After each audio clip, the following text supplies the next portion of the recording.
Então, falando um pouco sobre gestações de alto risco, hoje eu quero conversar um pouquinho com vocês sobre diabetes e gestação.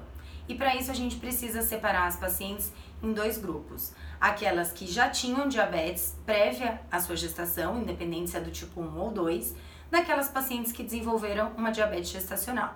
E por que isso é importante? Aquelas que já tinham diabetes, elas já podem ter comprometimento de alguns órgãos, como por exemplo o rim, principalmente as tipo 1 que já usam medicações desde a infância.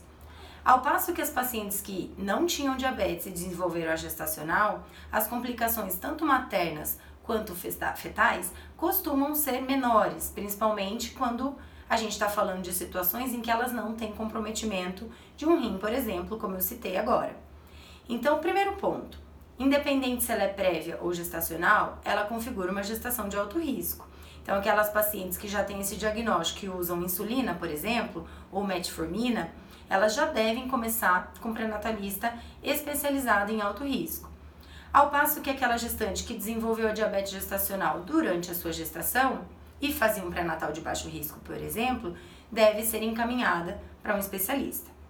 E por que isso é tão importante? O manejo da gestação é diferente. Então, que tipo de medicações ela vai usar, se é insulina, se é metformina, e aí surge uma dúvida que as pacientes questionam. Antigamente, quem usava metformina tinha que parar de usar essa medicação assim que engravidasse. E hoje a gente já sabe, existem estudos bem atuais que deixam a gente manter a metformina durante a gestação. Pode ser que a gente precise acrescentar insulina ou não. Então, cada caso é um caso. A insulina, tanto a regular quanto a NPH, são extremamente seguras na gestação, então a gente pode continuar o uso também. E aquelas pacientes que desenvolveram diabetes gestacional, a opção sempre começa em insulina. E aí um dado importante é que a metformina nunca deve ser iniciada durante a gestação. Então, uma vez que ela já passa com pré-natalista de alto risco, algumas medidas devem ser tomadas. Então, um bom controle da glicemia, então a paciente precisa picar o dedo várias vezes ao dia, tanto no jejum, quanto antes de dormir, quanto após as refeições.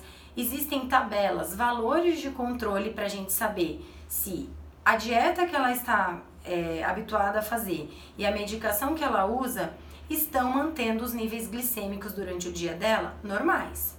Então, para a gente saber que medicação colocar, que medicação tirar, acrescentar ou diminuir doses, é essencial que a paciente tenha esse controle rigoroso do seu perfil glicêmico, que é como a gente fala.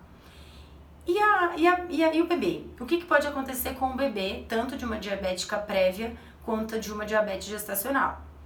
Os maiores problemas relacionados ao bebê são macrosomia fetal, que é quando o bebê começa a ganhar peso excessivamente, e isso tem tudo a ver com o açúcar no sangue materno. Então aí a gente volta para aquela questão que se a paciente tem um bom controle glicêmico, dificilmente esse feto fica macrossômico.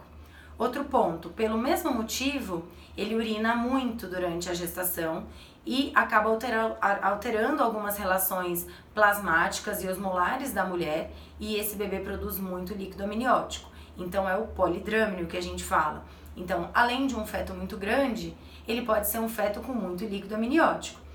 Essas duas situações podem acarretar trabalho de parto prematuro, uma ruptura de bolsa antes da hora, sem contar que na hora do parto pode dificultar a passagem do bebê, principalmente quando a gente estiver falando de um bebê de 4,5 kg, 5 kg. E aí acaba dificultando um pouco a execução do parto vaginal. Outra questão extremamente importante e delicada para ser falada aqui. Uma paciente que não tem um bom controle da glicemia pode acabar perdendo o bebê dentro do seu útero. Então, o óbito fetal intrauterino é a nossa situação mais temida, tanto por nós obstetras, como, claro, para o casal que tem esse bebê. Então, mais uma vez, cuidar dos seus controles glicêmicos, se atentar à movimentação do seu bebê durante o pré-natal é extremamente importante, e isso a gente orienta, mas quem precisa tomar essas precauções é a gestante, certo? Então vejam a importância da gente manejar essa paciente com uma equipe multidisciplinar. Então, além do obstetra de alto risco, essa paciente precisa passar com a nutricionista, contar a quantidade de carboidratos, lipídios, proteínas, ver quantas calorias por dia ela pode comer, fracionar essa dieta. E o acompanhamento em conjunto dessa gestante é o que costuma dar certo. E aí a gente pergunta se essa paciente pode ou não ter parto vaginal. Ela pode sim. E claro que isso depende do desejo dela e das condições fetais. Então, quando a gente tem um bebê mais de 4,5 kg, dificilmente a gente consegue um parto vaginal. Não que a gente não possa tentar, mas não é o recomendado. E aí, mais de 4,5 kg, 4,6 kg, a gente acaba indicando cesárea.